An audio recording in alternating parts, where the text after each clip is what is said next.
sobretudo tendo a liderança do vice-prefeito, é muito bom. Que bom, eu fico muito feliz. É uma forma, nós encontramos uma forma de tentar dialogar de uma maneira mais direta, né, mais central. Até pouco tempo o prefeito mesmo era o presidente do conselho, então ele estava em uma das reuniões, a reunião ordinária, e na sequência a gente operava o conselho, né? O vice-prefeito era o secretário executivo e a gente operava o conselho, mas com protagonismo, doutor Aloysio, da sociedade civil organizada, das universidades, das pessoas que realmente, das inteligências aqui conectadas, né? Eu costumo dizer que o conselho é uma forma de conexão dessas inteligências. E a gente está muito honrado aqui com a tua visita, né? Agora virtual por conta da pandemia, mas a gente vem trazendo grandes experiências e o senhor tem um currículo invejável, uma experiência gigantesca. O tema é desafiador, né? Que é o desafio da política externa brasileira e, né, essas nuances e intervenções do imprevisto, como o professor Edgar Morin falava, né? A teoria do imprevisto. Chega o senhor imprevisto, muda tudo. Muda todo o cenário, acelera o processo. Então, é uma saudação especial que a gente faz aqui ao senhor. Aqui o nosso expediente aqui é com pessoas que realmente lideram as universidades, lideram as associações, entidades como a própria Receita Federal, em que o Marcos, já faço uma saudação para o Marcos aqui, agradecendo esse contato. Bom dia professor. Bom dia, Aloysio. Oi, Marcos, tudo bem? Tá aqui. Já agradecendo. E aqui nós temos hoteleiros, nós temos cientistas aqui, o doutor Sandro, que cuida de questões da medicina também, o professor Daniel, que é o Devanildo Daniel, que é o nosso executivo aqui, técnico do conselho, o Roberto Marcondes da saúde, economistas como Cravo Roxo, quer dizer, nós temos aí um seleto número, não vou citar todos aqui, senão a gente vai tomar bastante tempo, mas pessoas que cada um com a sua dimensão e com o seu olhar tenta contribuir com melhores propostas diretamente para o governo central, ou seja, para a prefeitura. Então nós temos Aeroporto Internacional, CETESB, Receita Federal, mas temos também os representantes dos hoteleiros, representante da indústria e também setores estratégicos da própria prefeitura, fazendo essa miscelânea aí com propostas e propósitos, né? E hoje é um dia especial porque nós estamos recebendo aqui o senhor, né, o doutor Aloysio Nunes, que foi ministro da Justiça, meu colega advogado, eu sou professor de Direito também, ministro da Justiça, ministro das Relações Exteriores, vice-governador, governador por períodos, e uma referência para a gente. Então, fazer uma saudação em nome de todo o Conselho, em nome de toda... E, geralmente, doutor Aloysio, nós fazemos o seguinte, a gente começa uma apresentação, né, do palestrante, um tempo, 20, 30, 40, o tempo que o senhor achar necessário falar para fazer uma exposição geral dos desafios. O nosso tema aqui escolhido foi Desafios da Política Externa Brasileira, né? A sua visão mais plural e multicêntrica de tudo isso que está acontecendo, os impactos da pandemia também. E numa segunda parte a gente abre, haja vista que nós temos também um seleto grupo aqui, para fazerem um diálogo, um bate-papo, e a gente tentar construir algumas questões também dos aspectos da nossa cidade. Guarulhos, eu sei que o senhor conhece bem, mas é uma cidade de 1.400.000 habitantes, uma cidade com 319 quilômetros quadrados, cortadas pelas rodovias e nos seus trechos um dos maiores movimentos do Brasil, vizinha do mundo por conta do seu aeroporto, um PIB por volta de uma cidade com mais de 350 núcleos de subhabitação, um transporte público coletivo que deixa muito a desejar, uma saúde pública com problemas de uma cidade, de uma megalópole, né? É a maior cidade não interior da América do Sul. E a gente busca, dentro da sabedoria, do conhecimento, das experiências de pessoas como o senhor, já recebemos aqui o Dr. Geraldo Alckmin, a Renata Temer, o próprio Dr. Sandro, que está aqui com a gente, hoje é um cientista nessa área da medicina, e outros tantos aqui que já dialogaram, mostrando caminhos competentes para a gente, né? Então, verdade é que nós temos um grande desafio. Eu gostaria muito aí de iniciar com o senhor, primeiro uma breve fala, e a gente já iniciar depois com o nosso bate-papo. Ok. Obrigado, Alexandre. Muito obrigado pelo convite. Fico muito feliz de estar aqui com vocês. Aqui, modo de dizer que eu estou em São José do Rio Preto. E vocês não sei onde é que estão. Talvez em Guarulhos, mas podem estar em outros lugares do mundo, né?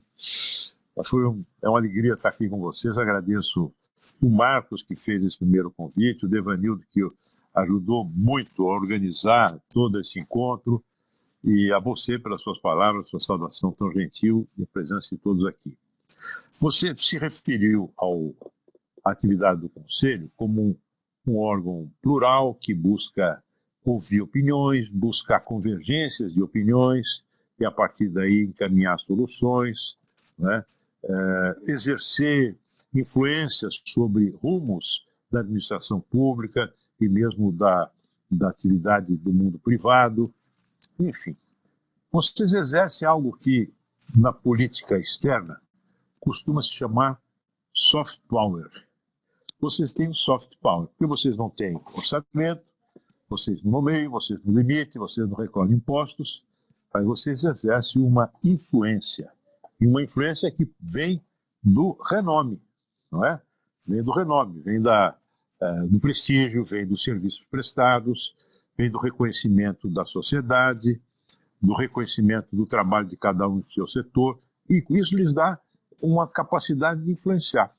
É o chamado soft power, diferente do hard power do poder executivo diretamente. Bem, o Brasil é um país basicamente que nas relações externas se distingue pelo soft power. Quer dizer, você, a partir de uma reputação, Alexandre, vem do latim, do verbo latino puto, que é supor. Você supõe, não é, que você tem tais e tais qualidades que lhe valorizam no convívio com os demais. O Marcos, que é um homem que muito frequenta a igreja, é colega da minha mulher num grupo de oração, ele deve conhecer bem aquela passagem do Evangelho em que João Batista recebe a visita, quase que a provocação, de uma delegação do templo, e que pergunta a ele: quem é você? O que dizem de ti? E ele responde, em vez de dizer, eu venho da tribo tal, sou filho de não sei quem, ele diz o que ele faz. Eu sou aquele que prega no deserto, que clama no deserto. Bom, o Brasil, quem é o Brasil? O Brasil tem uma identidade para se relacionar com os demais países, assim como nós nos relacionamos com os demais, com as pessoas do nosso convívio. Nós temos que ter uma identidade. Quem é você? Senão a relação não se estabelece. Você tem que saber quem você é, o que dizem de você, quem são as outras pessoas para poder ter uma relação. Bem, a senhora pergunta, quem é o Brasil? O Brasil faz muita coisa boa. O Brasil faz uma democracia, uma das maiores democracias do mundo. O Brasil, 140 milhões de eleitores, inclusive com um método de recolhimento de sufrágio, de apuração de sufrágio, que é invejável, o voto eletrônico. O Brasil tem um sistema de saúde que mostrou que, apesar de todas as mazelas, é um sistema que outros países observam e imaginam que seria bom fazer igual, talvez até seguramente com mais recursos, mas de qualquer maneira, eu me lembro, eu sou talvez mais velho que quase todos vocês aqui, mas quando eu era moço aqui em Rio Preto, uma pessoa que ficava doente, se não tivesse carteira assinada, trabalho formal, ia parar na Santa Casa, no atendimento filantrópico. Então, hoje você tem uma saúde universal, uma saúde hierarquizada, né? Nós temos grandes centros de pesquisa médica, a Butantan é um deles, o Fiocruz é outro. O Brasil faz ciência, o Brasil faz economia. Não preciso falar da potência do agronegócio, né? Que é enorme produção, que garante a segurança alimentar de boa parte do mundo e que produz cada vez mais sem desmatar. Apesar de nos colocarem no banco dos réus nessa matéria, muitas vezes injustamente. O Brasil tem uma economia, tem uma indústria sofisticada. Nós temos uma indústria aeronáutica, que é uma das mais importantes do mundo, né? Temos software, temos uma população muito grande, portanto, um mercado consumidor, que é um ativo do Brasil no relacionamento com outros países. Eu vi agora uma negociação com a União Europeia, Mercosul e União Europeia. Mercosul é o Brasil, basicamente, né? O grande interesse dos países europeus de ter acesso ao nosso mercado, assim como nós também temos interesse em ter acesso ao mercado europeu. Enfim, é um país que tem a maior floresta tropical do mundo, maior biodiversidade, e aqui você tem um país multicultural, né? Eu ontem tive uma reunião com mulheres empresárias bolivianas em São Paulo. Você sabe que a maior contingente de imigrantes hoje em São Paulo, na cidade de São Paulo, são bolivianos, né? Você tem aqui descendentes de árabes, de judeus, de japoneses, europeus, tudo. E, portanto, isso nos garante uma simpatia pelo mundo em geral. Nós somos bem vistos onde nós chegamos. Se você é brasileiro, o pessoal te recebe com cordialidade, porque nós temos também uma maneira de ser e uma cultura muito, muito valorizada, da música, nos esportes, enfim. Então é um país relevante, um país enorme e que não tem nós não temos pretensões hegemônicas.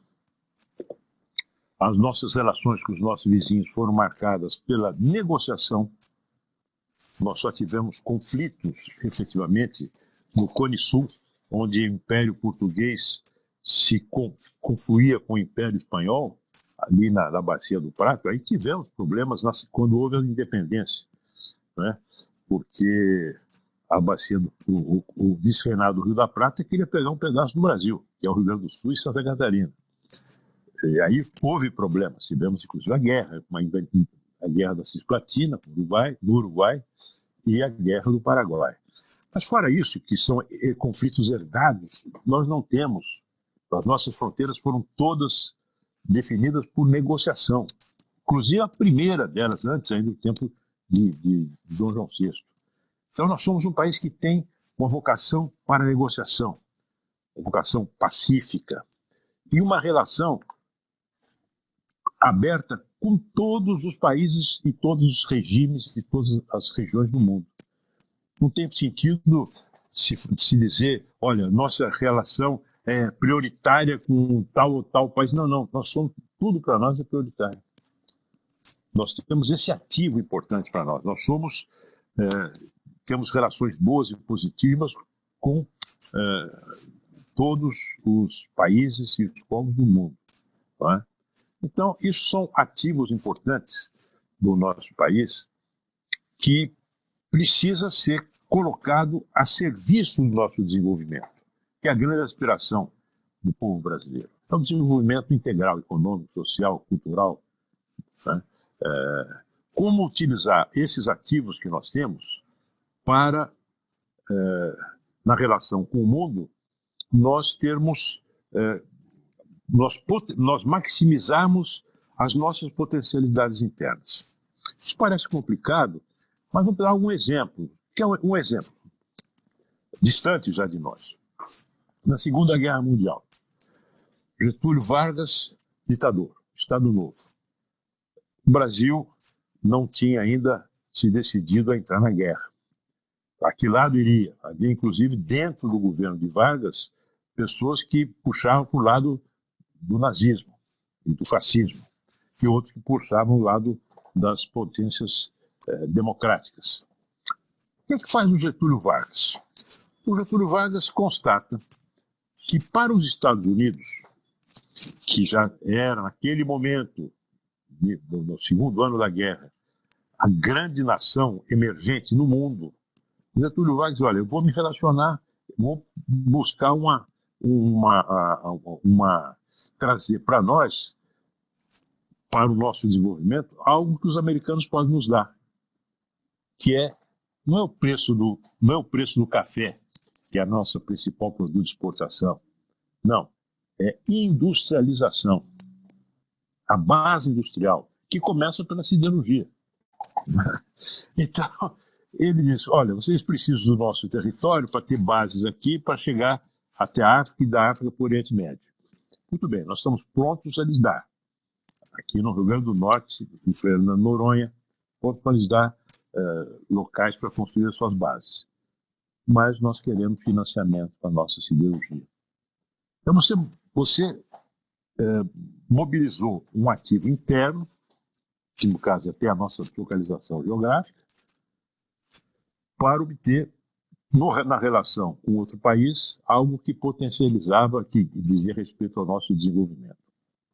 Então, eu penso que esse é o principal objetivo de uma política externa. Você potencializar, através do contato com outros países, potencializar aquilo que você, seus atributos internos, para poder atender aos seus objetivos. Bem, isso, de uma maneira muito geral, é o que a gente tem feito ao longo dos anos, ao longo das décadas. Porque a política externa brasileira é uma política de Estado. É claro que cada governante tem uma cor, tem uma inclinação, tem um discurso, né, que decorre das forças políticas que o apoiam. Mas uma política de Estado exige permanência, exige continuidade. Não é possível você dar cavalo de pau em política externa, grandes mudanças, porque assim como nós, quando nos relacionamos com os nossos amigos, nós precisamos ter um mínimo de previsibilidade no comportamento do outro. Na vida política também é assim, né? E na política externa, obviamente. Então o Brasil tem algumas características na sua política externa, que são características permanentes de política de Estado, que, aliás, estão hoje fixadas na Constituição. Você pode ver, Alexandre, na Constituição brasileira, logo no início, acho que, se não me engano, artigo 1º ou 2º, você já tem lá os princípios em que deve se basear a política externa brasileira.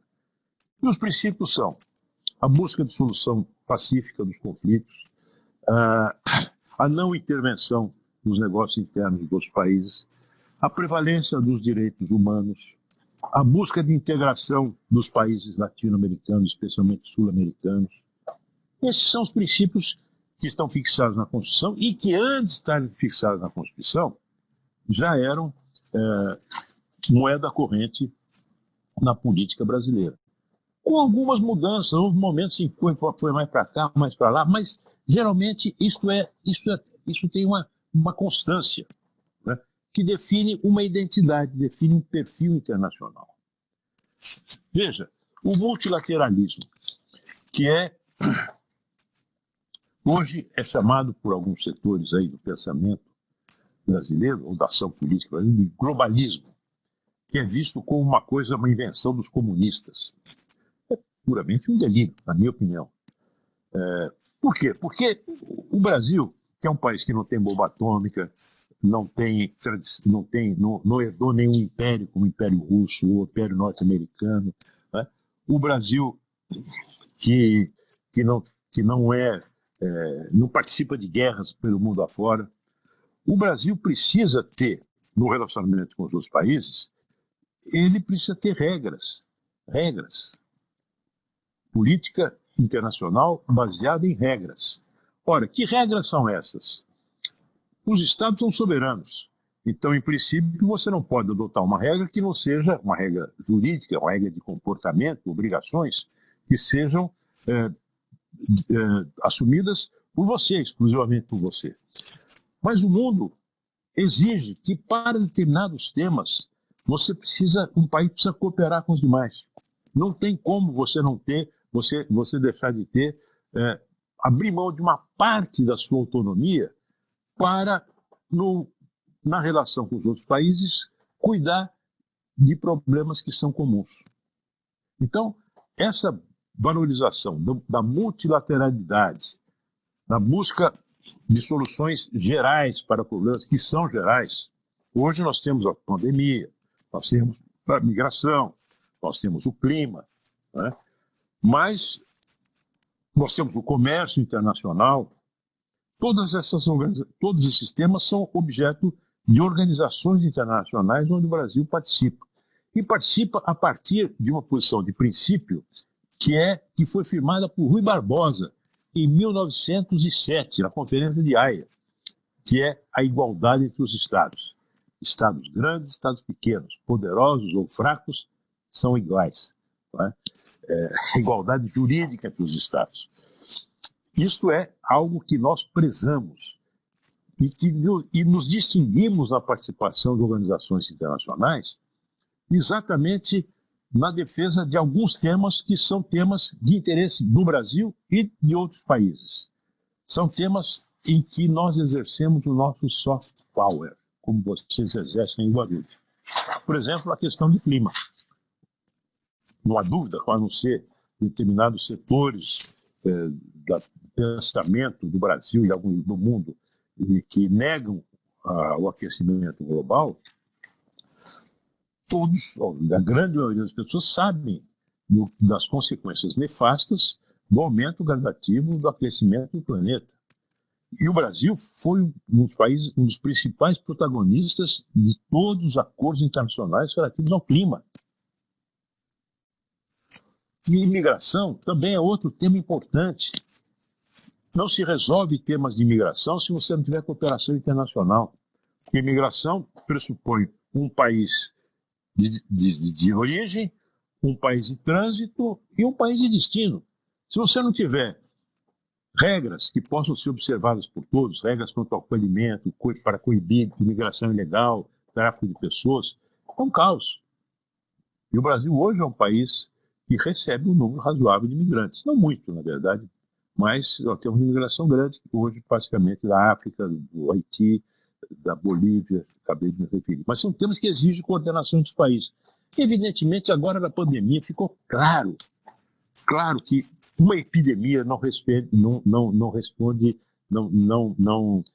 respeita fronteiras, né? E para você ter um enfrentamento de uma epidemia, você precisa de informações, de dados, você precisa de troca de experiências, né? Nós estamos vendo agora na luta, na corrida pela vacina, decorrem de acordo de cooperação internacional entre laboratórios, entre países, entre cientistas, né? A própria troca de informações sobre como é que o vírus se dissemina, como é que ele se manifesta no organismo de cada um, ou seja, troca de informações epidemiológicas. Isso tudo tem um lugar onde é feito, que é a Organização Mundial de Saúde. Né? Então, agora eu vejo com pesar os Estados Unidos dizendo vamos sair da Organização Mundial de Saúde. É uma loucura isso. Por quê? Tá? Comércio internacional. O Brasil teve um papel importante na criação da OMC. No Brasil, até pouco tempo, temos um brasileiro dirigindo a Organização Mundial de Comércio, o embaixador Roberto Azevedo. O Brasil quer acesso a mercados relevantes, importantes, especialmente para os seus produtos agrícolas, e para isso nós lutamos contra protecionismo, nós lutamos contra distorção de países que dão subsídios à sua produção local e portanto, cria condições desfavoráveis à concorrência com os nossos. Isso tem um lugar para se resolver, que é a OMC, onde estão sendo discutidas agora regras de algo novo, importante, atualíssimo, que é o comércio eletrônico. Né? Então são coisas que o Brasil participa, e participa de uma maneira construtiva. Paz mundial. O Brasil foi um dos fundadores das Nações Unidas. Não é? O Brasil teve missões de paz importantes nas nossas Forças Armadas desde a crise do Suez, no Congo, no Haiti, no Líbano. Até hoje temos uma fragata brasileira no Líbano, ajudando a patrulhar aquelas áreas. Isso tudo é prestígio para o país. E através desse prestígio, você pode e deve alavancar interesses nossos. Né? Interesse em todas as áreas. A área econômica, a área cultural, a área comercial. Né? E o Brasil sempre teve, nessa postura que se chama universalista, o Brasil nunca se atrelou a nenhuma potência mundial. Talvez no período da Guerra Fria, e mesmo assim no período da Guerra Fria, nós tivemos momentos, até no regime militar, em que o Brasil primou por marcar sua independência. Veja, a independência, o reconhecimento do governo do MPLA, que é um partido marxista, apoiado pela União Soviética, em Angola, se deu no governo Geisel. Por quê? Porque nos interessava aproveitar a nossa herança cultural comum com a África para estender a nossa influência na África. E aí influência é mercados, é cooperação na área de defesa aqui no Atlântico Sul, etc. Entendeu? Então, mas geralmente nós marcamos, nos pautamos por uma posição de independência, colocar o interesse nacional acima de tudo. Né? Eu me lembro, quando estive nos Estados Unidos em 2018, na Conferência das Nações Unidas, eu fui visitar o professor Kissinger, foi o escritório dele. Uma figura interessantíssima. Kissinger tem 2 metros de largura por 1,5 metro de altura. Ele fala com você, você responde, quando está respondendo, ele fica de olho fechado assim. Você acha, bom, esse homem está dormindo. Não. Aí ele acorda, ele abre o olho e responde. Mas ele me diz o seguinte, olha, vocês precisam tomar cuidado, que em algum momento vocês vão ser pressionados para tomar para adotar a posição de um lado, Estados Unidos ou China. Tomem cuidado com isso. Isso Kissinger. Não é? Então esse é um cuidado que a gente tem que ter e que não está tendo, na minha opinião. Né? Em algumas questões, o Brasil não precisava tomar atitudes que tomou, como, por exemplo, o apoio ao assassinato de um general iraniano. Não precisava para aquilo. Por que isso? O conflito no Irã não é conflito nosso. Nós vamos comprar a briga dos outros. Tem que defender o nosso interesse acima de tudo. Vamos transferir a embaixada do Brasil de Tel Aviv para Jerusalém. Por quê? Qual é o interesse do Brasil nisso? Nenhum. Eu visitei, ainda como ministro, eu visitei a Autoridade Palestina, visitei o Líbano, visitei a Jordânia, visitei Israel, conversando com os dirigentes desses países. Nunca ninguém questionou a posição brasileira naquele conflito, que é um dos conflitos crônicos do mundo. Por quê? Porque a posição brasileira é conhecida, negociação, 2 estados, respeito às resoluções das Nações Unidas. Pronto, acabou. Se você não tem, você tem uma ideia simples, uma situação, enfrentar uma situação complexa. E pronto. E a partir daí vamos tratando dos nossos interesses. Né? Então, eu acho que essa característica também é importante na nossa política externa. A defesa do interesse nacional. Não comprar a briga dos outros. Né? E outra questão, também, outra posição brasileira é o realismo.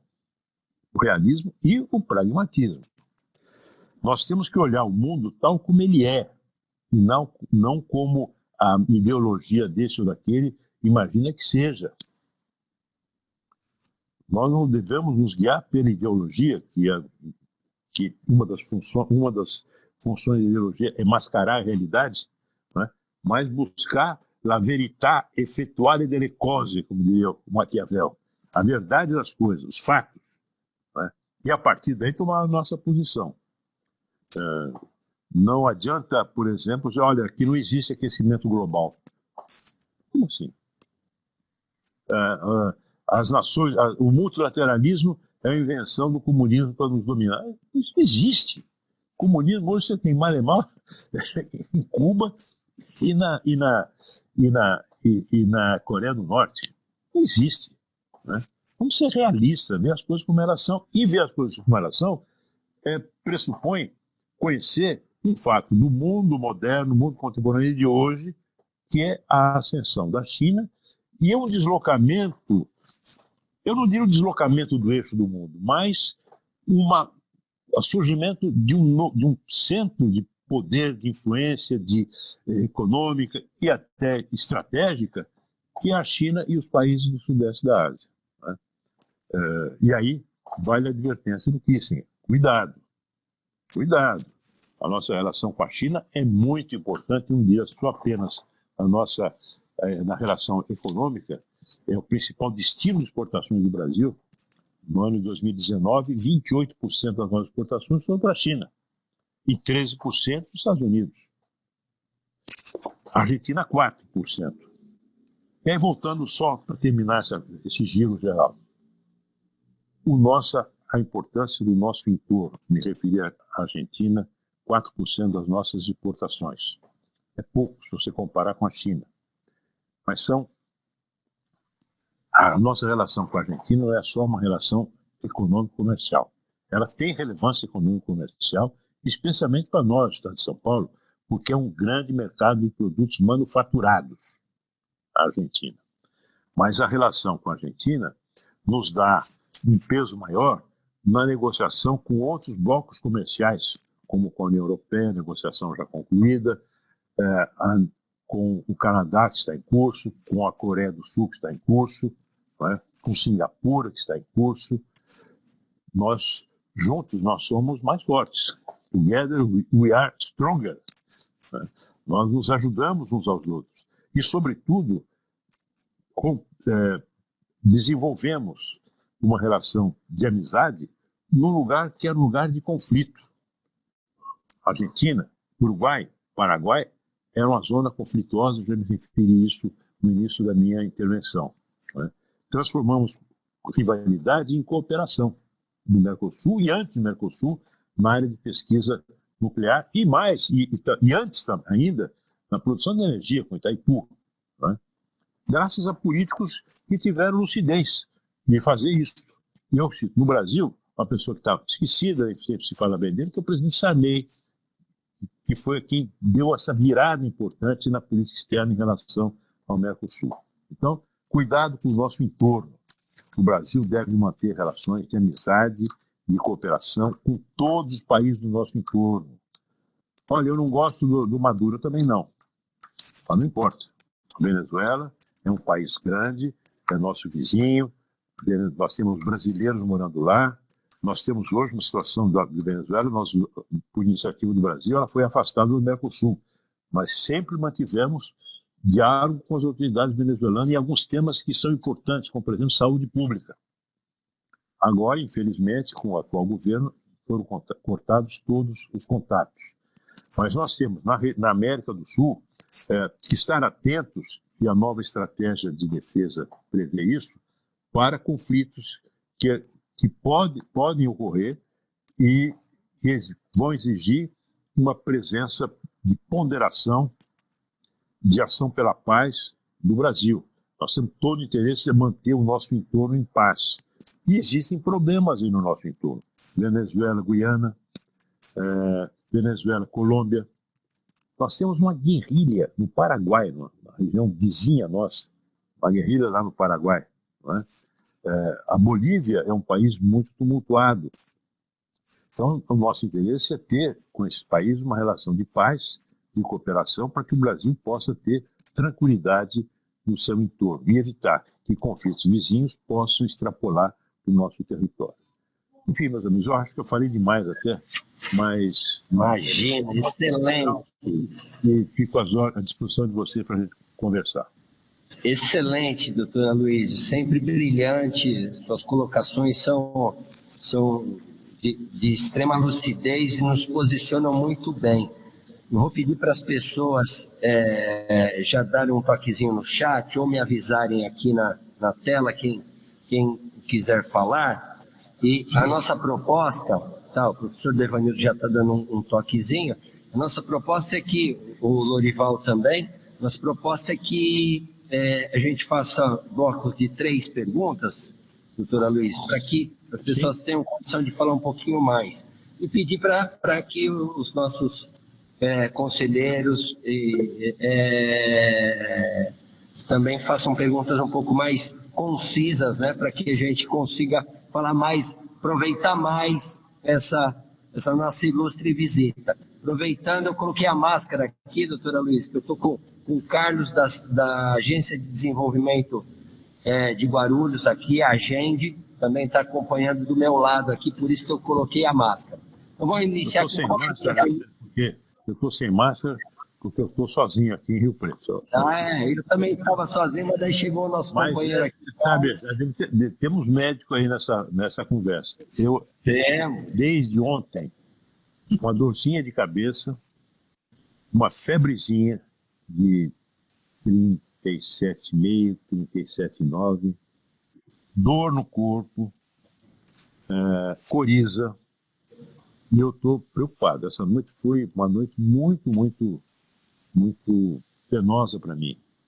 E falei com o meu médico ali em São Paulo, e ele disse, vamos observar, o médico sempre fala, vamos observar, né?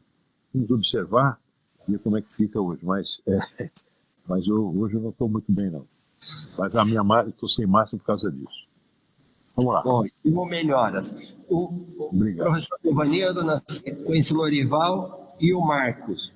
O Cravo Roxo já pediu, daí a gente faz na próxima rodada, tá? De 3 em 3 perguntas, para que a gente dê uma fluidez aí no nosso bate-papo. Professor Devanildo, a palavra é tua. Deixa eu só dizer uma coisa, metodologicamente. Não necessariamente perguntas, se alguém quiser dar um complemento àquilo, ou uma outra... Lógico. É uma vocação. Ótimo. Perfeito. Vamos lá, tudo bem, doutora Luiz? Eu tive a oportunidade de conhecê-lo pessoalmente em Sorocaba, lá com o Vitor Lippe. É verdade. Foi uma grande referência aí. Obrigado. Prazer estar com você novamente. E o Lippe teve com vocês, não teve? Teve também. Eu soube que ele esteve aí com vocês. Foi muito boa. O Lippe é uma referência, né? A gente gosta muito dele. E também o Zeytun aí, que é uma grande liderança política aí, a gente tem a felicidade de estar próximo a ele. E eu queria fazer um questionamento mesmo, a sua percepção, sobre a questão do 5G, né, que está em embate, aí, a questão China, Estados Unidos, muito forte relacionada à questão do 5G. E aí, seguindo as orientações de ser bastante conciso, eu só queria que você desse uma opinião aí sobre a questão do 5G. O que você acha? Qual deve ser o posicionamento? Obrigado, viu? Obrigado. Lorival, poderia dar uma palavrinha?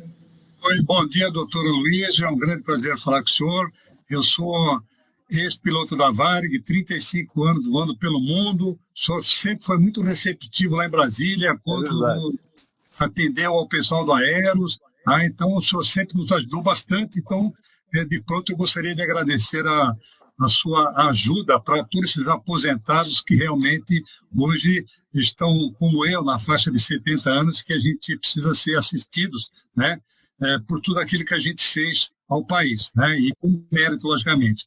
Bom, doutor, é o seguinte, eu passei minha vida toda viajando e durante mais de 20 anos eu fui praticamente toda semana para a África, né? Desde 1975 até 2000, eu ia constantemente a vários países da África. Então, eu acompanhei, né, toda a ditadura nesses países, né, principalmente em Angola, Moçambique, na Nigéria, né, que eram os países que eu mais tinha voos, né?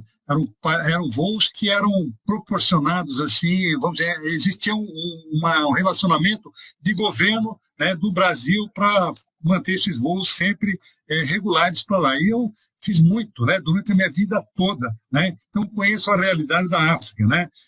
Quando eu viajava por diversas vezes, a gente tinha que fazer todos aqueles procedimentos, né, de decolagem, tudo escuro, para não levar tiro, e eu levei vários tiros na cauda do avião. Graças a Deus estou vivo e todo mundo sobreviveu. Mas o que eu queria falar com o senhor é o seguinte: bom, nós temos a África hoje mais apaziguada, né? A situação está praticamente, não vou dizer que está normalizada, mas não está da forma que eu, durante mais de 20 anos, encontrei.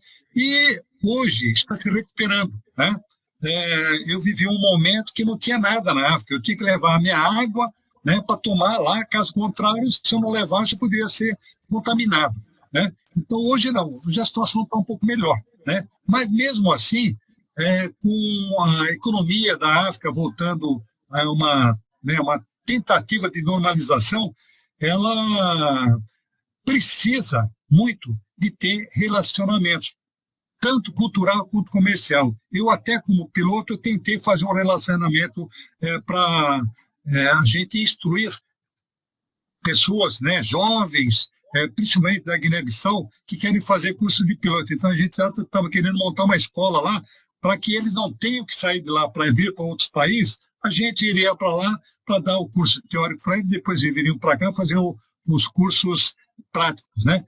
E o que eu tenho notado é o seguinte: nós estamos tentando fazer um relacionamento cultural e comercial com a África, né? A gente vê, por exemplo, a Guiné-Bissau é como se fosse lá o Mercosul, né? Eles recebem mercadorias da Europa e distribuem para alguns países da África.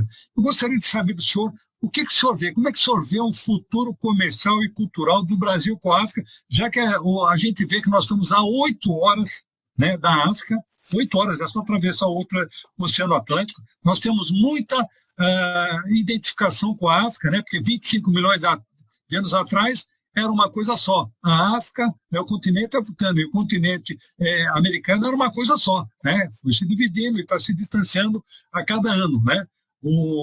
Mas, mesmo assim, nós temos uma identidade muito grande com a África. Como é que o senhor vê o relacionamento comercial e cultural com a África?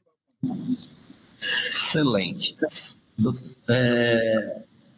Doutora Luiz, pode ser mais uma? Daí Claro.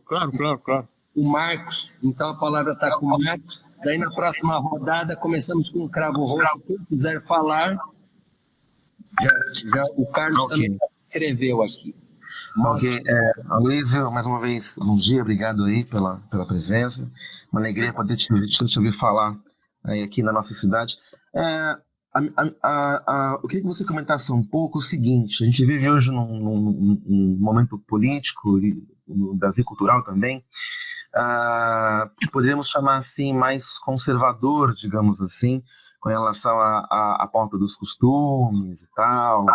Temos aí toda uma questão aí de uma narrativa, por exemplo, mais conservadora em relação a temas como aborto e outras questões. Minha pergunta é a seguinte: como conciliar uma agenda conservadora, um governo que se propõe a isso, foi eleito, tem todo o direito de propor uma pauta diferente, como conciliar uma agenda conservadora, por exemplo, em pauta de costumes, com essa postura pragmática, de negociação, com com a nossa vocação que nós temos, como o senhor colocou, de um país que está sempre negociando. Como conciliar essa pauta com uma postura diplomática adequada e que respeite os parâmetros da política externa internacional? Essa é a minha pergunta. Obrigado, Marcos. Ivanildo, olha, sobre o 5G, esse é um grande abacaxi. É uma grande solução e um abacaxi político enorme.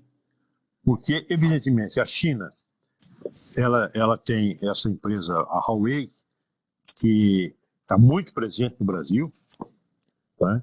E que quer continuar e quer se expandir. Se expandir no 5G. E nós precisamos do 5G para dar um salto tecnológico. Isso é absolutamente fundamental, a gente ter acesso a essa tecnologia. Agora, o problema, há uma oposição dos Estados Unidos a pretensão da China. Os Estados Unidos querem que nós barremos a presença da Huawei na licitação. Não é só... Eles não estão concorrendo. Quem está concorrendo aí são duas empresas europeias, uma sueca e uma finlandesa. Mas eles querem que a gente feche a porta à Huawei. Vocês aqui não entram. Alguns países já fizeram isso. A Inglaterra, mais recentemente. O presidente, a primeira visão que eu tive do governo foi deste ministro de Ciência e Tecnologia, que é esse astronauta, que diz o seguinte: olha, nós vamos ter uma solução de mercado, o que for melhor em termos econômicos e em termos tecnológicos. Nós vamos fazer um negócio político. É uma maneira prudente de você fugir do dilema. O presidente Bolsonaro, por outro lado, ainda muito recentemente, diz: olha, nós vamos resolver essa questão levando em conta critérios econômicos, critérios técnicos e critérios de política externa. Aí pronto. Botou um negócio desse, complicou, porque não há solução boa a partir daí. Se você deixa a Huawei entrar, você briga com os Estados Unidos. Se você tira fora a Huawei, você briga com o nosso maior parceiro comercial. Então é uma coisa delicada. Eu acho que a solução melhor seria dizer o seguinte: pode entrar e vamos escolher a melhor tecnologia. E o que é melhor, o que é mais barato, o que tem mais compatibilidade com o que nós temos instalado. Seria a melhor solução. Não é? Mas eu acho que isso não vai acontecer. Acho que vai prevalecer aí o alinhamento do presidente Bolsonaro com o Trump. E aí faço um parênteses.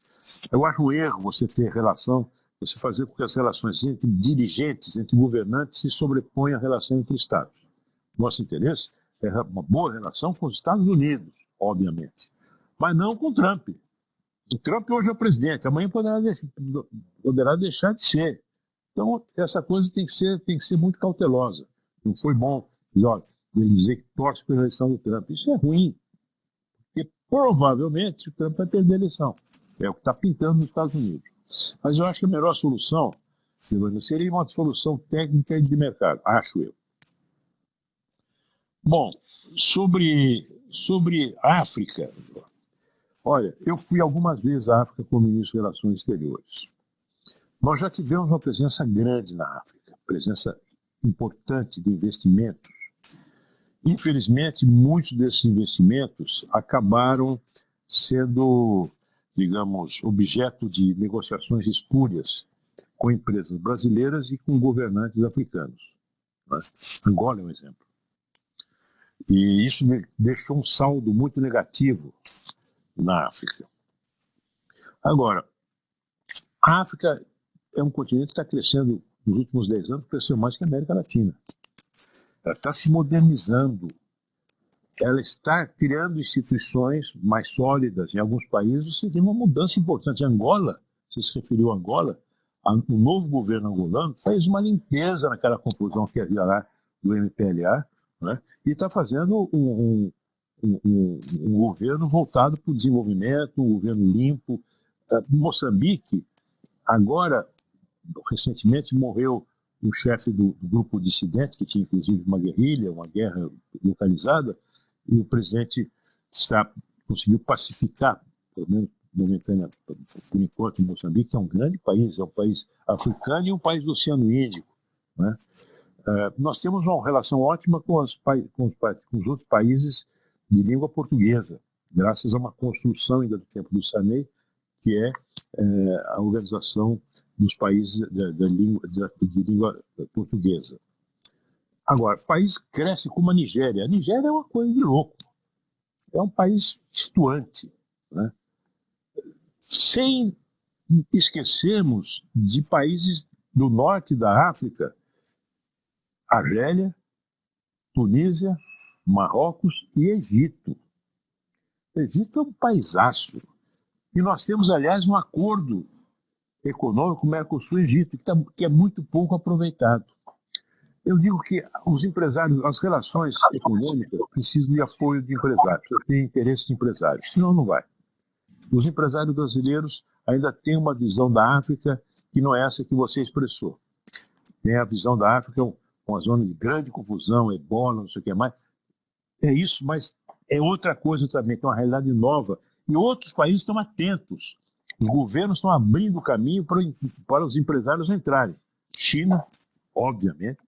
A China vê na África uma alternativa ao Brasil na produção de alimentos. Não adianta você dizer, a China de qualquer maneira vai depender de nós. Não, senhor. Está comprando terras. Nós temos países fertilíssimos na África. Angola é um exemplo. Bem, e claro, países miseráveis, Malawi, países em guerra como o Congo, enfim. Mas países que têm hoje uma estrutura econômica, uma estrutura institucional e países que estão crescendo. E querem Brasil. O que mais me pediu é que queremos restabelecer o voo direto no Brasil. É o que mais me pedem, me pediam. E não depende da gente. O governo brasileiro, quando eu assumi, o governo brasileiro estava muito ruim das pernas do ponto de vista econômico. Nós tivemos que parar muitos programas de cooperação econômica que nós tínhamos, especialmente na área da agricultura, na área da saúde, porque não tinha mais dinheiro. Enquanto isso, a China está entrando, a Turquia está entrando muito, né? E nós estamos perdendo espaço. No campo da defesa, há há iniciativas importantes de cooperação na defesa, especialmente visando a defesa do Atlântico Sul. A partir de uma porta de entrada ali, que é a Namíbia. A Marinha da Namíbia foi feita pelos brasileiros, né? E é aquele país que o Lula disse, tão limpinho, né? Parece a África. Lembra aquela gafe do Lula, né? Mas é um país, é um continente em grande mudança. Infelizmente, nós estamos do ponto de vista do governo, sem os recursos para financiar exportações e financiar investimentos. O financiamento de investimentos acabou sendo carimbado com o negócio de Lava Jato, mas em algum momento vamos ter que voltar. E do ponto de vista comercial, falta apetite e conhecimento dos empresários nossos da nova realidade africana. Marcos, o governo atual é um governo conservador. Ele foi eleito com a pauta dele. O bom da democracia é isso. Se não der certo, amanhã tem outra eleição, muda. Nós já tivemos governo de esquerda, mais para a esquerda, esse é um governo mais para a direita, e que tem os seus compromissos com determinadas pautas que foram claramente explicitados pelo presidente. Eu não vejo que isso seja um obstáculo para o relacionamento com a cooperação internacional. Sinceramente, não vejo. Houve agora, recentemente, um problema que é uma bobagem. Quer dizer, houve uma reunião do Conselho de Direitos Humanos em que se tratou de cooperação em matéria de saúde da mulher. Esse pessoal, quando ouve falar de saúde da mulher, já pensa em aborto. Mas não tem nada com saúde da mulher. Exatamente cooperação em programas para evitar aborto, gravidez na adolescência, que é uma praga, né? Então eu não vejo que isso coloque obstáculo maior, não. Não vejo. O que eu acho ruim é nós ficarmos muito presos a alguns países que hoje, pelo extremismo das posições que ocupam, países e lideranças, estão se colocando à margem do mundo. Polônia. O presidente da Polônia foi eleito a partir de uma campanha contra os gays. é uma coisa violenta, inclusive estimulando a agressão aos gays na rua, né? Na Itália, nós tínhamos o presidente Bolsonaro, os filhos dele, esse Eduardo, o fascínio pelo como é que chama o nome dele? Esqueci, meu Deus do céu, Salvini, né? Que é um líder de extremíssima direita italiana. É gente com quem você não pode, você não tem como andar junto. A Hungria, o Orbán. O Orbán está sendo colocado à margem da Europa. Então, pessoas cuja companhia não recomenda. É como você tem aquele seu primo que é beberrão, que é golpista, e um dia vai na sua casa, está lá te visitando, você recebe outra pessoa. É uma coisa, é ruim, é um negócio que não é bom no relacionamento dos países. Porque você acaba ficando em má companhia e acaba sendo carimbado como sendo semelhante a eles. Excelente. Embora não sejamos, viu? Porque só um parênteses, eu não vejo negócio de golpe militar, eu não acredito em nada disso. Foi eleito, bem eleito, democracia funciona, o Supremo colocou os freios, o Congresso está fazendo um trabalho muito bom, ainda ontem aprovando o Fundeb.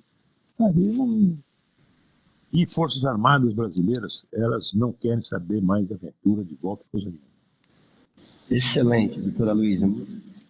Agora a gente vai para a última rodada. Vamos abrir com o Cravo Roxo. O Carlos, que está aqui da Agência de Desenvolvimento, também se inscreveu. Quem quiser se inscrever, me dá um toquezinho. E eu, no final, queria fazer uma pergunta sobre a questão da Amazônia. Lógico que a gente não iria deixar passar em branco essa experiência. Nem pode. Cravo Roxo.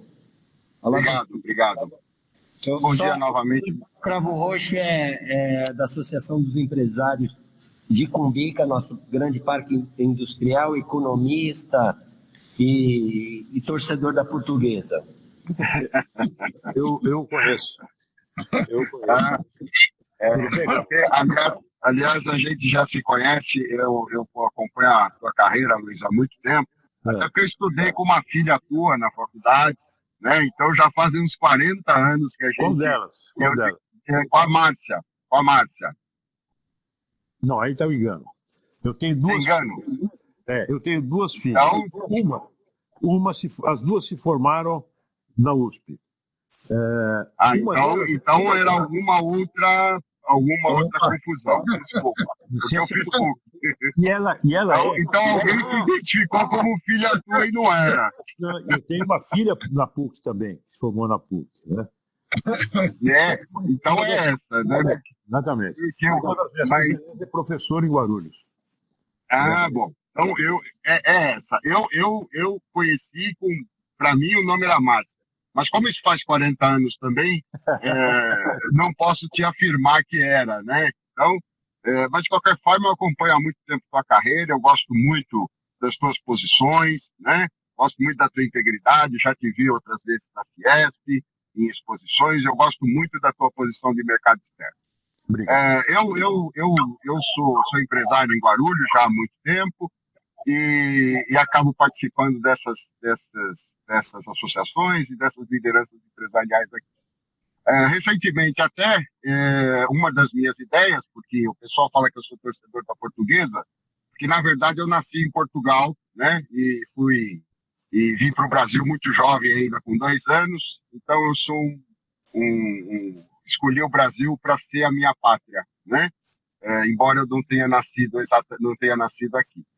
E há algum tempo atrás, algum tempo para cá, eu venho fazendo algumas formações exatamente em comércio exterior, porque eu vejo que o Brasil tem uma necessidade muito grande de começar a colocar os produtos dele, né?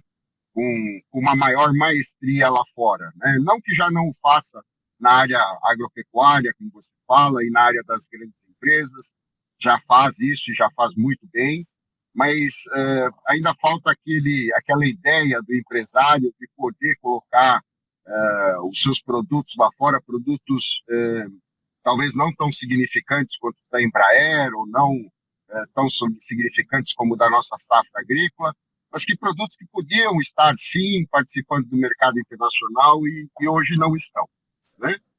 E assim, ao longo dessa experiência aí, dessa formação, até para poder fazer ou concretizar todo o plano que eu tenho, uma das coisas que a gente percebe, Aloysio, é que nós temos duas limitações. Na parte dos empresários, o fato deles não estarem acostumados ao comércio exterior. Quer dizer, todos eles se voltam demais para o mercado interno e acreditam que não precisam ou que o mercado externo é complicado, né? Quando isso não é exatamente uma verdade. O mercado externo é só diferente, não é complicado, né?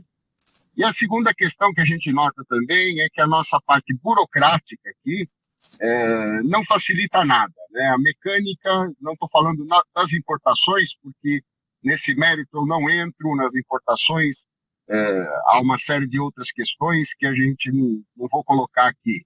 Mas até nas exportações, a nossa parte burocrática não ajuda muito, né? Ela é excessiva, ela quer ler tudo, olhar demais, não permite os pagamentos como eles têm que ser feitos, nos pagamentos da forma da receita. Ou seja, quer dizer, se nós estamos vendendo, a gente tem que ser flexível, né? E por último, queria colocar que eu acho que uma das coisas que o Brasil não aproveita, de fato, como você colocou muito bem no começo da tua conversa, esse fato, já que nós temos tantas culturas aqui, temos tantas pessoas de diversos países, né? A gente, eu acho que aproveita um pouco mal isso para ter um rol, né, de vendedores do Brasil lá fora, de fato, né? A gente poderia aproveitar melhor essa capacidade, essa formação que a gente tem de estrangeiros aqui para vender melhor o nosso país lá fora, né? E são basicamente essas as perguntas que eu gostaria de, problemas que eu gostaria de colocar e ver o que você acha a respeito disso. Obrigado. Obrigado, Campos. Obrigado. De desenvolvimento, tá? Quem é que está falando? Carlos, está aqui do meu lado, ó. Tá Oi, Carlos. Bom dia, professor Aloysio. Tudo bem, Carlos? Pelas suas palavras de ponderação, de profundidade e equilíbrio, eu peço permissão para chamá-lo de professor Aloysio. Professor, já mencionei muitos anos. Exatamente em função da ponderação que o senhor colocou, do país estar acima do bem e do mal e procurar trazer para si, aproveitar todas as oportunidades em ambos os lados, vamos dizer assim, as tendências ideológicas, estar acima disso tudo.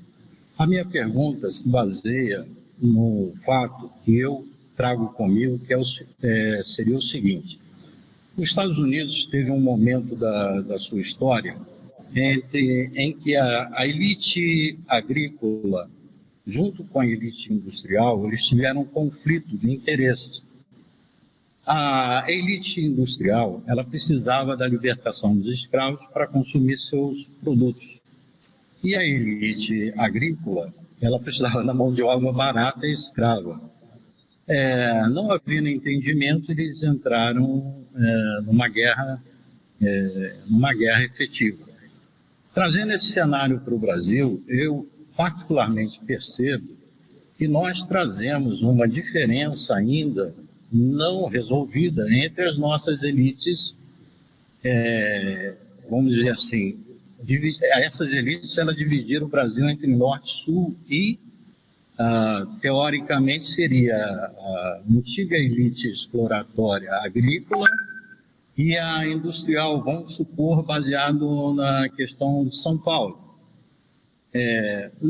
Quando o senhor fala que nós temos que nos entendermos com essas diferenças internacionais, eu vejo que o nosso Congresso, de repente, ele traz para aquele cenário ali uma disputa de elites e quem acaba sendo prejudicado é o próprio Brasil, porque nós não encontramos um momento de conciliação. Esse meu pensamento estaria dentro de uma direção de razoabilidade, professor?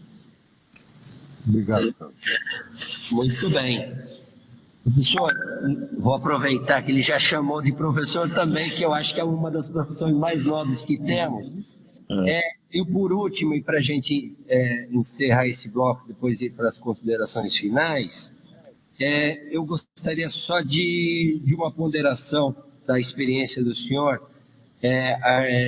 porque o Brasil sempre foi uma das grandes lideranças no processo de negociação no eixo da sustentabilidade e do meio ambiente.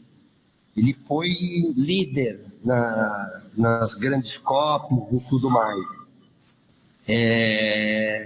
Hoje nós temos aí um ataque frontal a toda a estrutura ambiental brasileira, em especial agora a Amazônia. Mas isso é apenas o resultado de uma política nefasta apresentada. Está claro que agora, com a intervenção das maiores empresas mundiais, fazendo pressão, inclusive no governo, que a questão ambiental se torna central. O senhor acha que é possível, mesmo com esse governo que coloca a política ambiental como, vamos dizer, como uma política de borda, não vou nem ser radical nesta conversa que nós estamos tendo, mas eu tenho um pensamento ainda mais agudo do que isso. Acho que é possível, com um governo que não pensa no meio ambiente como uma política de desenvolvimento sustentável, nos colocarmos ainda como protagonistas nesse cenário mundial, global, que tem como seu grande eixo o comércio também. Ok. Obrigado, Alexandre. Bem, deixa... O Cravo Roxo, eu concordo com o que você disse tudo, dos entraves que nós temos ao comércio internacional e a necessidade que nós temos de explorar determinadas oportunidades ou criar oportunidades para produtos que estão fora desses grandes circuitos comerciais, das commodities, etc. Não tem dúvida. E tem espaço para isso. Nós temos espaço no texto, nós temos espaço em joia, nós temos espaço mesmo em determinados alimentos, não é? Enfim, nós temos muito espaço nós temos espaço no setor de serviços, engenharia, arquitetura, enfim, nós temos espaço para crescer muito em termos de comércio exterior de bens e de serviços. Realmente, o empresário brasileiro estava muito acomodado num comércio, num país fechado, um país com grandes barreiras comerciais e barreiras, digamos, barreiras alfandegárias e não alfandegárias, restrições sanitárias, por exemplo, que nós muitas vezes inventamos para poder barrar o produto que vem de fora. Mas hoje em dia, eu acho, que cada vez mais está se colocando como uma verdade na cabeça dos empresários, daqueles que pensam a economia como você, de que o mundo começa uma via de mão dupla. Nós queremos exportar para poder romper as limitações do nosso mercado interno, poder criar novas oportunidades de negócio, mas também temos interesse em importar, especialmente para importar máquinas, equipamentos, incorporar tecnologia. Então, a ideia de que o mundo precisa, que as empresas não podem mais serem verticalizadas, desde a matéria-prima até o produto final, e que há cadeias de valor que são, muitas vezes passam por vários países. Isso faz parte da realidade do mundo hoje, né? Em que a tecnologia digital e a rapidez das comunicações tornam isso algo incontornável. Então, é uma realidade que acaba se impondo, né, aos empresários. Acho que é preciso estímulo. Vocês têm um conselho de desenvolvimento em Guarulhos, conselho de desenvolvimento de vocês, e vocês têm uma agência de promoção e desenvolvimento. Creio que o Carlos, que falou agora há pouco, dirige essa agência, né? Eu dirijo uma agência semelhante em São Paulo, da SP Negócios. No estado de São Paulo, nós temos a... Como é que chama, meu Deus do céu? Desenvolve. Tem uma agência também no âmbito do estado. No Brasil, nós temos a Apex Brasil, que exatamente procuram qualificar os empresários e dar oportunidade, qualificá-los, abrir a cabeça, mostrar quais são as oportunidades, capacitá-los para negociação, fornecer inteligência comercial. Eu até gostaria depois, essa nossa conversa está sendo acompanhada pela minha equipe, de fazer buscar o Carlos, Invest São Paulo é a Agência de Desenvolvimento do Estado, para procurar o Carlos para que a gente possa convidar os empresários de Guarulhos para participar de algumas rodadas de negócio que nós estamos promovendo na nossa agência, inclusive negócios internacionais, né? Isso é uma coisa que eu quero fazer, acho que seria legal a gente fazer, porque Guarulhos você mesmo falou, deu os dados sobre Guarulhos, Alexandre. Guarulhos é um negócio sério, né? E tem uma base econômica, empresarial forte, atributos importantes para o negócio exterior. Então, há agências que promovem isso. O governo brasileiro, no meu tempo de ministro, eu trouxe para o Ministério das Relações Exteriores a Apex Brasil, que é a agência de promoção, desenvolvimento e exportações, que estava ligado ao Ministério da Indústria e Comércio. Eu trouxe para o Ministério das Relações Exteriores e promovi a integração da Apex com os nossos departamentos de promoção comercial nas diferentes embaixadas esparramadas pelo mundo. Nós temos mais de 100, exatamente com o objetivo de amparar, ajudar o empresário a fazer negócio no exterior, né? Mas é um caminho longo que nós temos que seguir. Um caminho longo de um país enorme, um país cuja ligação com o exterior se deu mais, hoje se deu muito mais pelo investimento do que pelo comércio. Agora, burocracia é realmente uma praga, mas nós temos, já nos acordos comerciais, Mercosul, nos acordos que fizemos já com a União Europeia, espero que seja ratificado, e nos acordos da OMC, Organização Mundial de Comércio, nós temos compromissos de facilitação de comércio internacional, né? E já estão estipulados, como isso já estão estipulados, precisamos implementá-los, evidentemente. Bom, sobre disputa de elites, Carlos, eu acho que existe no Brasil uma elite econômica, cultural, política, muito sofisticada, internacionalizada. A visão de que a agricultura se contrapõe à indústria, eu acho, na minha opinião, eu acho que essa é uma situação que foi ultrapassada pelo próprio desenvolvimento da agricultura brasileira e a sua integração com a indústria. Basta você visitar, por exemplo, a exposição de máquinas agrícolas que é feita em Ribeirão Preto.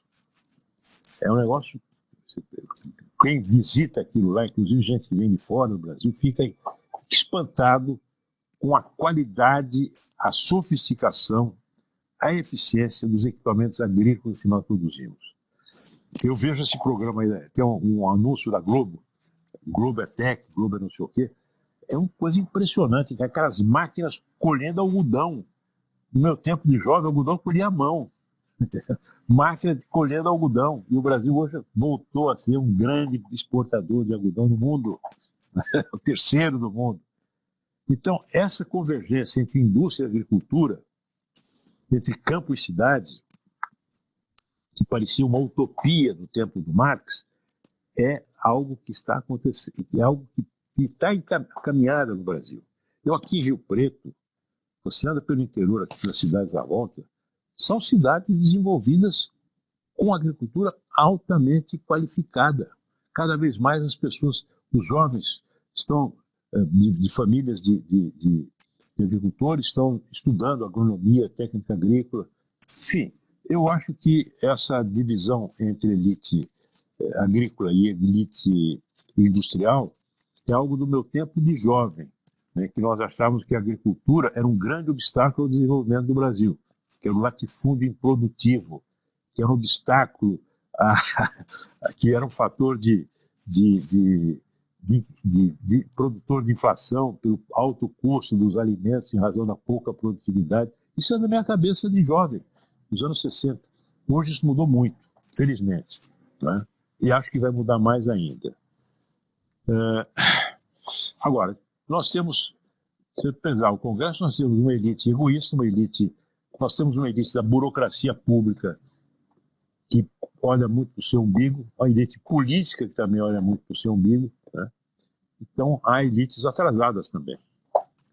Bom, sobre a Amazônia e a questão ambiental, o Brasil realmente foi um protagonista, deixou de ser, hoje nós estamos no pelourinho em matéria ambiental, o que é um horror, foi um retrocesso enorme na percepção do Brasil.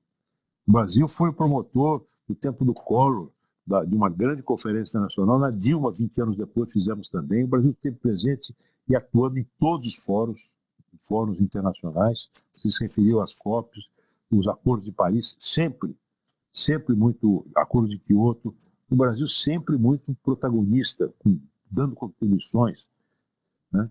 Agora, de repente, isso se desmoronou. Desmoronou por discurso. Política é discurso também. Política é discurso. O discurso é integrante da ação política, né? O discurso é uma força material na política. E eu, quando começo a falar que o negócio de aquecimento global é coisa de comunista, isso aí vira uma chacota no mundo, né? Embora nós tenhamos no Brasil um código florestal que é muito bom. Nós temos no Brasil um código florestal que garante, que assegura a preservação, áreas de preservação ambiental, que cobre hoje 60% do território brasileiro. Em alguns estados da Amazônia, só se pode desmatar e aproveitar economicamente 20% do território, é o caso de Roraima, por exemplo. Em São Paulo, as propriedades agrícolas têm que manter 20% da sua área como reserva legal, e não pode desmatar na beira de rio. É claro que isso é desrespeitado, mas é a lei. Cada vez mais, eu, por exemplo, eu recebi do meu pai uma herança de uma fazenda. Eu gastei uma boa grana, né, para comprar um pedaço de mato, porque eu precisava compor a minha reserva legal, sob pena de não ter financiamento do banco, fora complicações com a fiscalização, né? Agora, a fiscalização foi desmontada, a exoneração daquele funcionário, daquele dirigente do Instituto de Pesquisas que monitora as queimadas, foi um horror. O discurso desse rapaz do meio ambiente, da boiada, não tem jeito, é uma coisa que precisa mudar, não tem que mudar o cara, não tem como continuar, né? Cometeu um agafe, falou alto aquilo que ele pensava e se inviabilizou. Enquanto ele for ministro, pode a nossa Tereza Cristina, que é uma excelente ministra da Agricultura, né, se esfalfar pelo mundo como tem se esfalfado, que sempre fica a imagem, que é a imagem da boiada, e que compromete a nossa presença econômica, as nossas exportações.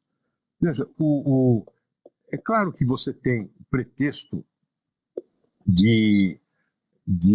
pretexto protecionista de muitos países para barrar a concorrência dos nossos produtos agrícolas, alegando que nós desmatamos isso aqui.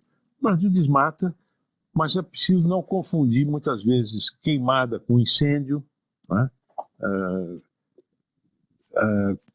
A derrubada aqui legal, você pode derrubar dentro de determinados limites.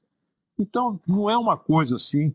O problema foi o desmonte de uma estrutura de fiscalização e um discurso do presidente e do seu ministro da Agricultura e do ministro de Relações Exteriores desacreditando a pauta ambiental. Eu vejo com muita esperança a presença do vice-presidente nesse órgão de Conselho da Amazônia, o presidente Mourão. ele disse com muito realismo o seguinte: se não tivermos fatos positivos para apresentar, não adianta. E a preocupação dele é apresentar fatos positivos, mostrar uma mudança de rumos na prática. Né? Quem você é? Eu sou a voz que clama no deserto. Tem que mostrar o que você faz. E essa é a postura que o vice-presidente Mourão adotou, com a vantagem: os militares brasileiros têm muito apreço pela Amazônia. O militar brasileiro é muito motivado pela defesa da Amazônia. Isso não é de agora, não. É desde o tempo do Império Português. Você vai lá de São Gabriel da Cachoeira, lá no Alto Rio Negro, você tem um forte português construído no século XVII, que está lá para proteger o rio, e proteger aquela região, que era uma região cuja riqueza o português já identificava. As drogas do sertão, que é a possibilidade de você aproveitar a biodiversidade da Amazônia economicamente. E os nossos militares são muito conscientes disso. E o Mourão já serviu na Amazônia. Então, acho que foi uma boa escolha do presidente, uma boa medida, e eu espero que ele consiga reverter na prática, com ações efetivas, essa situação injusta e merecida, em grande parte, que nós vivemos. E merecida porque é um retrocesso em esforço de décadas da política externa, dos empresários, dos cientistas, e que, de repente, em pouco tempo, você desmorona. Excelente. Doutora Luísa, até por conta do avançar da hora, 11h21. Quando o papo é bom, a gente avança, né? Pois já é. o nosso tempo. Mas a Vera Lúcia, beleza, que eu já faço uma saudação, uma executiva da nossa cidade aqui, põe aqui: bom dia. As questões culturais e ambientais têm atrasado muito o desenvolvimento dos negócios com outras nações. A observação do nosso palestrante sobre a falta de estreitamento com nações grandes, mas sem histórico de relações comerciais com o mundo, um assunto que deve ser enfrentado com seriedade. O que querer vender para os grandes se há tantos outros que talvez tenham menor volume, mas com um relacionamento mais firme? É um posicionamento. Tem gente que quer Brasil. Olha, você pega o sudeste da Ásia, que são Malásia, Singapura, Tailândia, Vietnã, né, as Filipinas. Esse pessoal está doido para o Brasil. Querem a presença de empresas brasileiras, de empresários brasileiros. E é hoje um dos centros dinâmicos da economia mundial. E se você pegar o movimento comercial do Brasil com o Vietnã, é muito pouco, mas é maior que o movimento comercial do Brasil com o Paraguai. Essa aqui é a realidade. Sem nenhum tipo de esforço governamental. Então, é uma realidade. Eu procurei quando ministro, fui várias vezes àquela região, tentamos fazer um acordo com os países daquela área, que é a ASEAN, que se chama. Ela tem razão, tem países que têm um volume menor, não são países importantes do ponto de vista do comércio mundial, mas que de grão em grão a galinha enche o papo. Você pega... não é? Muito bom. Doutora Luiz, também está com a gente o Gilmar Godoy, que é presidente da Associação dos Arquitetos, o doutor Gustavo, que é da Secretaria de Desenvolvimento Econômico, diretor de tecnologia.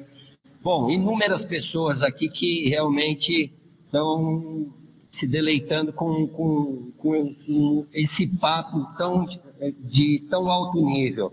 A gente só tem que agradecer, daí pedir para que o senhor faça suas considerações finais e a gente vai partindo, infelizmente, para o encerramento, porque estourou bem uma hora, né? Iria ser 1 hora de papo, a gente está tomando cada vez mais seu tempo, já pedimos desculpa nisso. Eu nem senti, foi tão bom. E olha que eu estava com medo que eu tivesse com Covid, eu me animei nessa conversa. Olha, muito obrigado. Eu gostaria muito que a gente tivesse... Eu me referi ao fato que eu dirigi hoje a SP Negócios. Nós temos algumas atividades de promoção de negócios, de apoio a empresários, de promoção, especialmente do comércio exterior, e mesmo no comércio interno. Temos promovido rodadas de negócios interessantes, mas eu gostaria de associar vocês nesse esforço. Viu? eu não sei como é que eu faço, eu preciso me dar uma referência.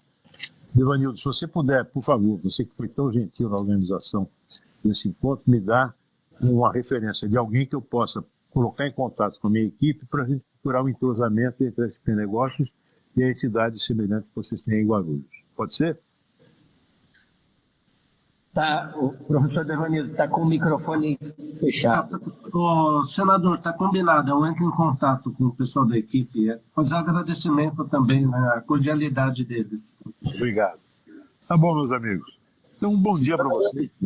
Cuidem-se. Agradecer de verdade, em nome da cidade de Guarulhos, em nome dos conselheiros aqui, que são os verdadeiros protagonistas desse conselho.